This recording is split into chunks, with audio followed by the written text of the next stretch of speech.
नमस्कार। आपकी स्नेह लेके आई है weekly reading week February 8 till 14th of February, जो कि वैलेंटाइंस डे है। तो मुझे समझ नहीं आती कि शायद मैं थोड़ी सी वियर्ड हूँ। मुझे समझ नहीं आती कि वैलेंटाइन डे की क्या ज़रूरत है। क्या हम उस इंसान से पूरा साल प्यार नहीं करते? नहीं, क्या हम उसके लिए कुछ कुछ भी काम नहीं करते? लाइक मेरे लिए शायद ज़रूरी नहीं कि वैलेंटाइन होना ज़रूरी हो। हाँ, it's nice to get a card and a flowers that day, but अगर वो इंसान सारा साल आपके लिए कुछ ना कुछ करता रहता है, छोटी छोटी चीज़ें, like it could be, making a dinner for you in the year once in a while, or even like making a tea in the morning, चाय बनाना, वो सब चीज़ें रिश्ते में काउंट होती हैं यार।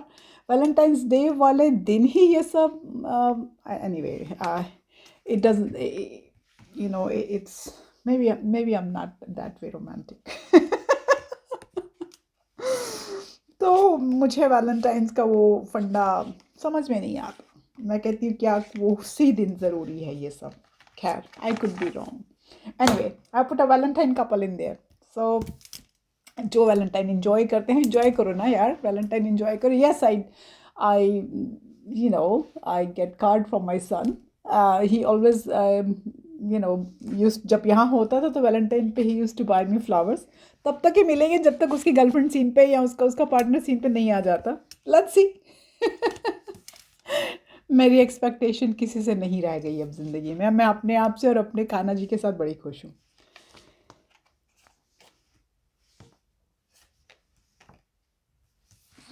ओके, उनकी जो प्राइड है ना, उनकी प्राइड, वो जो ईगो, वो जो एरोगेंस, वो जो स्टबन लव है, that's making you that's making them avoiding you, that's making them blocking you, that's making them कि वो escape कर रहे हैं, पुशिंग कर रहे हैं। उनकी ईगो, आपके काउंटर पार्ट की मेरे को लगता है ईगो बहुत ज़्यादा है। तो इसी वजह से वो आपको अवॉइड कर रहे हैं या वो छिप रहे हैं। I wanted to say कि I do readings for twin flames and twin flames in separation and conflict। तो ये रीडिंग आ रही है और वो होप कर रहे हैं, दे वेटिंग, दे एक्सपेक्टिंग, दे मैनिफेस्टिंग, ओके, कि वन डे समवेयर किसी टाइम पे कुछ हो जाएगा। आई जस्ट होप कि उनकी ईगो चली जाए, क्योंकि ego does not help any one. किसी भी कनेक्शन में, किसी भी रिश्ते में, किसी भी उसमें ego is very dangerous. I guess मैंने सीखा है अपने ट्विन फ्लेम कनेक्शन में आने के बाद, ईगो का जाना। ट्विन फ्लेम ने बहुत सी अच्छी बातें की है मेरे लिए। मेरी ईगो बिल्कुल गॉन, बिल्कुल गॉन। ईगो शायद पहले भी नहीं थी, बट शायद कभी कभी आ जाती होगी, मेरी ईगो। इट्स जस्ट कि मेरे प्रिंसिपल्स हैं, हाँ, वो मैं प्रिंसिपल पे स्टक होती हूँ, आज भी स्टक हो जाती हूँ, बट उसको मैं ईगो नहीं कहती। मैंने सीखा है कि just to ignore things, not take everything to the heart, मैंने सीखा है। मेरे को पेशेंस बहुत ज़्यादा आ गई है ट्विन फ्लेम कनेक्शन में आने के बाद। मेरी माँ ऊपर से दुआ देती होगी, कि जिसने मुझे ये पेशेंस सिखा दी है। तो कि she couldn't teach me patience. मेरे में बिल्कुल पेशेंस नहीं थी, और इतनी अब पेशेंस है कि मैं घंटों, महीनों, साल बैठ सकती हूँ आराम से बिना उस क्वेश्चन का रिप्लाई जाने हुए। तो that's a good thing which has happen to me, कि पेशेंस बहुत ज़्यादा हो गई, which is nice. Anything good happens to you is nice, okay. अब देखते हैं क्या है, क्या क्वेश्चन, क्या वो मैसेज आता है। तो वो अवॉइड तो कर रहे हैं अपनी ईगो की वजह से, और होप कर रहे हैं कि एक दिन सब ठीक हो जाएगा। आई जस्ट होप कि कान्हा जी, आपके काउंटर पार्ट की ईगो थोड़ी कम कर दें या ज़मीन पे ले आएँ। ज़मीन पे नहीं ले आएँ, मेरा मतलब वो नहीं, उस तरीके से नहीं है, बट एटलीस्ट उनको सिखा दें कि ego does not take you know okay okay okay okay अच्छे और प्रैक्टिकल कार्ड्स हैं, बड़े प्रैक्टिकल कार्ड्स आए हैं। देखिए, कार्ड आया है फाइनेंसिस का। Financial challenges are affecting this connection. तो वो कहते हैं कि जो फाइनेंसिस हैं वो इस चैलेंज को इफ़ेक्ट कर रहे हैं, वो इस कनेक्शन को इफ़ेक्ट कर रहे हैं। जब फाइनेंशियल चैलेंजेस से मेरा मतलब ये है कि शायद वो किसी कनेक्शन में हैं जहाँ पे उन्होंने इतने सालों से एक घर बनाया है, एक सुख सुविधाएं रखी हैं किसी और पार्टनर के साथ, और ऑल ऑफ अ सडन आप कहीं से आ धमके हो उनकी ज़िंदगी में। अब उनको वहाँ से वो सब सॉर्ट करना मुश्किल थोड़ा सा डिफ़िकल्ट लग रहा है, एंड मे बी दे धीरे धीरे वो करेंगे, बट वो जो फाइनेंशियल पैकेज उनका इकट्ठा कहीं और किसी के साथ है, उसको सॉर्ट करने में या उससे निकलने में उनको या तो हिचक हो रही है या टाइम लग रहा है। ओके, आप रेजोनेट करिए, आपका कनेक्शन किस पॉइंट पे है। टाइम अपार्ट आता है, बोलते some distance will help bring clarity. तो डेफिनेटली जब भी हमेशा कुछ डिस्टेंस होता है कनेक्शन में, आप दोनों अपने अपने दिल के अंदर उतरते हैं, और दिल के अंदर उतर के आपको वो पता चलता है कि हमको किस किस चीज़ के ऊपर काम करना है। फेट है, फिर बोलता है this is a destined partnership. मैं हमेशा बोलती हूँ, ट्विन फ्लेम आपने चुना नहीं था, ट्विन फ्लेम आप पर आ गया था, आप पे डाल दिया गया था यार। तो ये डेस्टिन्ड है ऊपर से, यूनिवर्स से। Marriage, this relationship is moving towards a secret union. Now जो लोग मैरिज को सोचते हैं वो 7 चक्कर लेके वो ऑफिशियल मैरिज करके ही मैरिज होती है। उसको हमारे अगर हिंदू शास्त्रों में भी देखा जाए, तो जब भी आपका वो दिल से वो एक इमोशनल और एक वो फिज़िकल कनेक्शन किसी के साथ हो जाता है, वो मैरिज ही कहलाती है। चाहे आपने 7 फेरे या 4 फेरे लिए हैं ये नहीं है। 7 फेरे हिंदुइज़्म में, 4 फेरे सिखिज़्म में, तो ज़रूरी नहीं कि वो फेरे लेना ज़रूरी होता है। तो वो जो जब भी आपकी, पहले तो पुराने कार्ड्स में आता था कि दोस्ती से शुरू होगा, तो ये जो कनेक्शन, ये जो रिश्ता होगा, it's gonna move to a sacred union. When a physical relation, when a sex is done between two people who are loving, and then universe allows it to happen, it's very sacred. It's very sacred. Not, but the one which is done without any emotions, without anything, to me that is an animal act. Sorry, that's my thinking.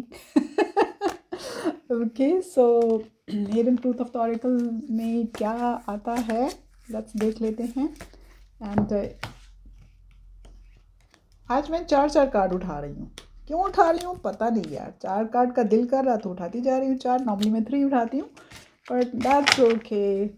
मैं हर चीज़ उस पे, universe पे छोड़ देती हूँ। माई God, ये सो consistent messages आ रहे हैं। पिछले 4-6 वीक से कंसिस्टेंट मैसेजेस आते जा रहे हैं। वो कहते हैं I couldn't let you get close to me. तो उन्होंने आपको जान के धक्का दिया, क्योंकि उन्होंने आपको अपने नज़दीक नहीं आने दिया। तो that was a act, then he और she knew what they were doing. I wish I had treated you better. ये लास्ट मिड वीक रीडिंग में भी आया था। उनको शायद किसी चीज़ का है कि उन्होंने आपको ट्रीट ठीक नहीं किया, या उनको कहीं पे ये है कि उनको आपको ठीक से ट्रीट करना चाहिए था। I hid who I really am from you. तो उन्होंने अपनी जो सच्चाई है, जो अपने बारे में झूठ नहीं बोला है आपको, आई वुडंट से कि झूठ बोला है, कि उन्होंने वो they have been economical with the truth. तो उन्होंने आपको वो बताई नहीं है, बट वो ये भूल जाते हैं कि जब आप ट्विन फ्लेम कनेक्शन में होते हो, जो डिवाइन फेमिनिन है उसको चैनलिंग होती रहती है ऊपर से कुछ ना कुछ, एंड गॉड अपने आप कुछ ना कुछ बरते खोलता जाता है, एंड उसको कोई फ़र्क कभी डिवाइन फेमिनिन को पड़ता नहीं है कि आप कौन हैं। She doesn't care, all she cares it कि उसकी और आपकी एक सोल है। वो फिजिकल सेंस में उसको बॉदर नहीं होता। I feel you even though we are apart. तो वो आपको फील करते हैं जब आप इकट्ठे भी नहीं हैं। तो ये भी card I believe mid week reading में आया था।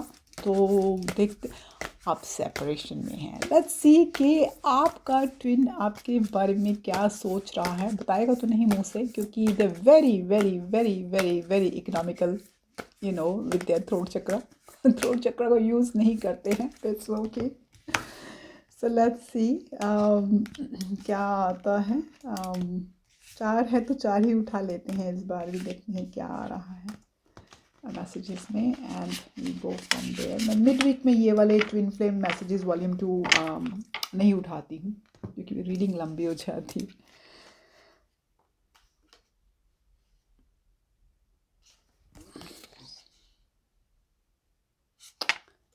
ब्यूटिफुल। ओके, वो कहते हैं I am still trying to find myself. तो वो जो इस टाइम सेपरेशन में है, वो अपने आप को पाने की कोशिश, वो ढूंढने की कोशिश करें कि मैं कौन हूँ, क्या हूँ, इस इंसान से मुझे इतनी अट्रैक्शन या कनेक्शन क्यों फील होती है। ओके, तो वो तभी होगा जब वो क्वाइट होके अपने अंदर घुस जाएंगे। बाहर अगर बाहर की दुनिया के शोर में घूमते रहेंगे 24 घंटे, तो वो ढूंढ नहीं पाएंगे। There are still so many unsaid things between us. बहुत सी बातें वो आपको कहना चाहते होंगे या आप उनको कहना चाहते होंगे। तो there are lot of things, बातें हैं जो नहीं कही गई हैं। A lot of science are pointing to you lately. ये मिड वीक रीडिंग में आया था कि lot of science are pointing. It could be कोई कॉमन लोग होंगे जो, इट कुड बी कोई खाना होगा, इट कुड बी कोई गाना होगा, इट कुड बी खाना गाना राइम हो गई। इट कुड बी एनीथिंग, कोई ऑब्जेक्ट देख के उनको आपकी याद आ गई होगी। कुछ भी ऐसा होगा जो उनको आपकी तरफ पॉइंट कर रहा होगा और आपकी याद दिला रहा होगा। कह रहा होगा तुम्हें याद होगा कभी हम मिले थे। Me and my Gani, okay. I miss the feel of you next to me, so they are missing the feel of you next to them. All right. तो मैं ऑरिकल से पूछना चाहूँगी कि वो हमें किस तरफ इस वीक धक्का देना चाहते हैं। What we should be concentrating on. Oracle please tell me what we should be concentrating this week, as this week is a love week because of Valentine's. So मैं देखती हूँ, एक कार्ड उठा लेती हूँ। Aura of love. ये aura of love बहुत आ रहा है, इसमें बार बार आता है यूनियन ऑफ वो light and dark, sky and वो acknowledgement of the two souls, masculine and feminine की मर्जिंग, यिंग एंड यांग, वो बैलेंस लाने के लिए वो बार बार ये कार्ड हमारा ऑरा ऑफ लव आता ही है। I'm gonna pick one more card just to get the guidance.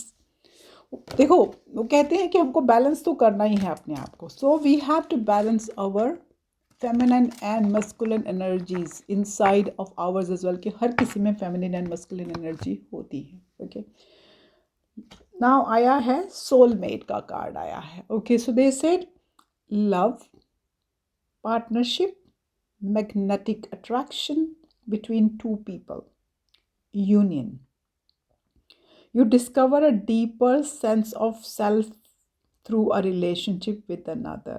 वो कहते हैं कि प्यार, वो पार्टनरशिप, एक वो अट्रैक्शन जो दो लोगों के बीच में जो यूनियन को लाती है, राइट। आप वो जो उसकी वो डीपर सेंस को समझ रहे हैं थ्रू किसी के रिश्ते के साथ, किसी के रिश्ते के साथ आप वो समझना चाहते हैं या समझ पा रहे हैं। This point you have to understand that. So please balance your yin and yang energies in between you. We have to always balance, because lot of times हम लोग नहीं बैलेंस करते हैं। तो we have to look deeper into ourselves. Okay, तो ये थी my sweets मेरी weekly reading.